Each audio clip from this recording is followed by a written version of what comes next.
Xin chào các bạn, hôm trước tôi thấy ngoài trời trong xanh và gió mát. Nếu là một chú diều chính Mỹ mini để đem thả, có lẽ sẽ rất vui. Tôi lấy xôi tre đã vót được ra. Ở đây ta có một thanh dạng hình vuông với một đầu có bề dày 5mm và nhỏ về đầu còn lại 3mm cùng chiều dài 48cm. Là một thanh cái cho diều. Tiếp theo là hai thanh có chiều dài 1m. Và ở chính giữa tâm của thanh đã được vẽ một dấu như thế. Rồi từ dấu ở tâm được đo qua hai bên của thanh 4,5cm.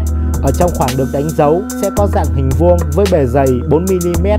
Và từ dấu bên ngoài của một bên nửa thanh được vót tròn nhỏ dần ra tới ngoài cùng khoảng 1mm.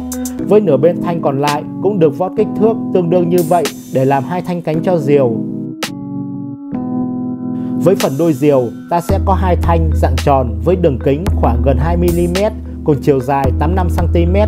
Tôi sẽ xếp cho hai thanh này được đều bằng nhau, rồi từ một đầu của hai thanh ta sẽ đo vào trong 18cm và tiếp tục đo từ dấu vừa có vào tiếp 47cm và lấy một thanh. Tôi sẽ cẩn thận để trong khoảng giữa của hai điểm làm dấu vào một vật dạng hình tròn và cẩn thận nắn đều thật nhẹ cho thanh được mềm ra, dễ tạo thành hình như vậy. Rồi xếp hai dấu có trên thanh vào nhau, buộc cố định lại tạo thành một vòng như thế. Rồi lấy thanh kế tiếp làm tương tự như vậy và đã có được hai vòng với kích cỡ tương đương nhau. Bây giờ từ hai đoạn dư ra 18cm của hai vòng, ta sẽ xếp cho chúng được thẳng song song vào nhau, buộc lại theo như cách mà bạn đang thấy. Để làm đuôi cho diều, tôi sẽ xếp tạm tất cả các thanh qua một bên, rồi đưa thanh cái trở lại.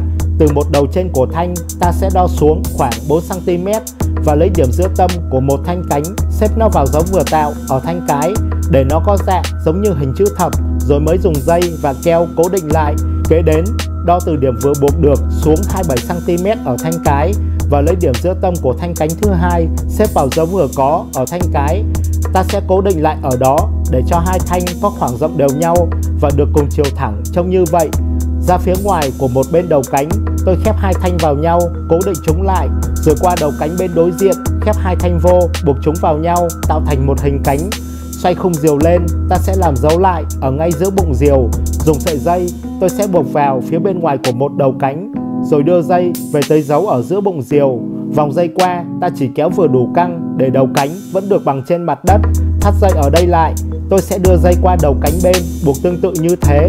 Và giúp hai bên nửa cánh được đều bằng nhau, ta sẽ vẽ dấu chia đều thành từng khoảng 10cm từ thanh cái qua các thanh cánh.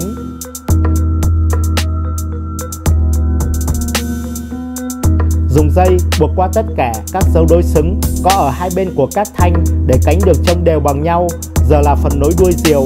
Tôi đo từ điểm buộc tâm của thanh cánh dưới xuống 13,5cm ở thanh cái, rồi lấy điểm giữa tâm của khoảng nối hai vòng, xếp nó vào dấu vừa tạo được ở thanh cái và cố định tại đó sao cho khoảng rộng này được thật đều và chiều thẳng bên đây cũng được thẳng song song với các thanh trên.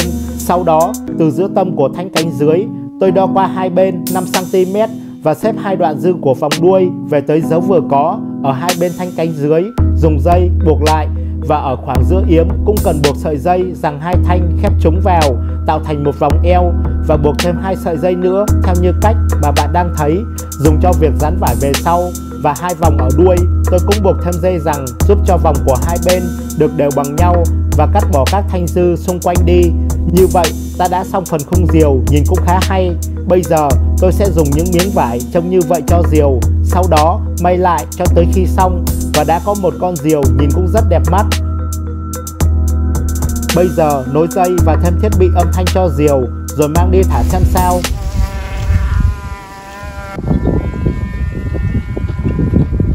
Bạn thấy ở trên cao nhìn diều bay cũng khá hay. Mặc dù gió trên xoay vòng và không đều làm diều khó có thể kéo dây được thật căng, nhưng vẫn rất vui khi có những luồng gió thật đều trở lại trong một khoảng thời gian để tôi được chơi cùng với con diều rất vui như thế.